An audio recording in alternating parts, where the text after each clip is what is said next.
Hi, this is part 4 of a video series about federal workers' comp for injured employees.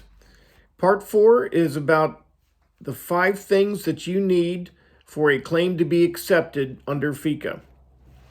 First of all, you need a timely filed claim, and you have 3 years to file a claim from the date of injury. Second, the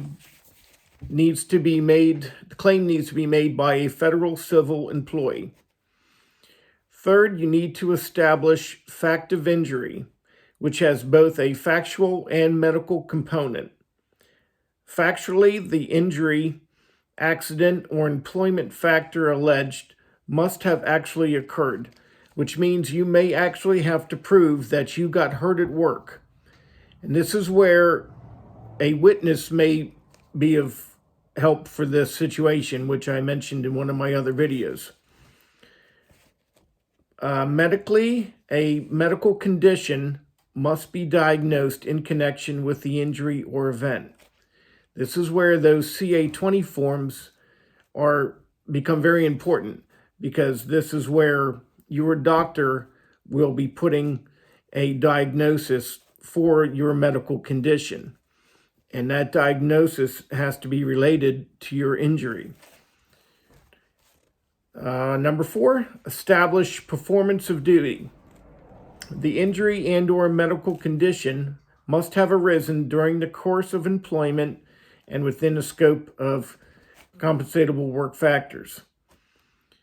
Number 5, establish causal relationship, which means that the medical evidence establishes that the diagnosed condition is causally related to the injury or event.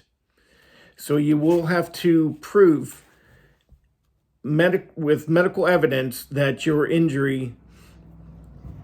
diagnosed condition was caused by your injury.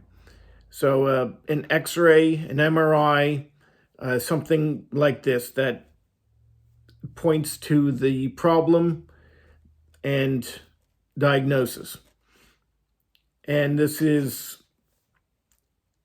extremely important. And of course, if you don't meet all 5 of these conditions, your claim is not going to be approved.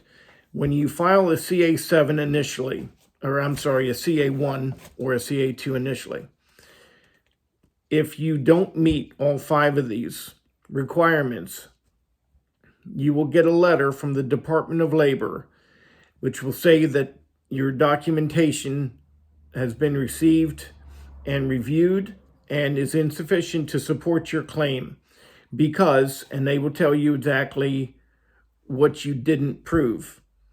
And they will give you 30 days to submit the evidence that you need in order to get the claim approved.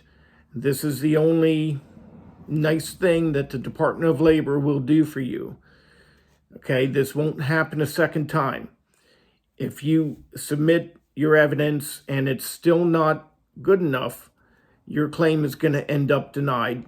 And that's when you can end up waiting a very long time to get that claim approved, because at that point you've got to go through a lot of other steps to get the claim approved, and it's a time-consuming process.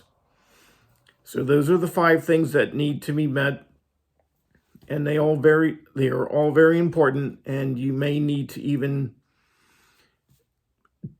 take the letter into your doctor and say this is what they're expecting to see in order to approve the claim. So we'll talk more about this next video. Thank you. Be safe. Be well.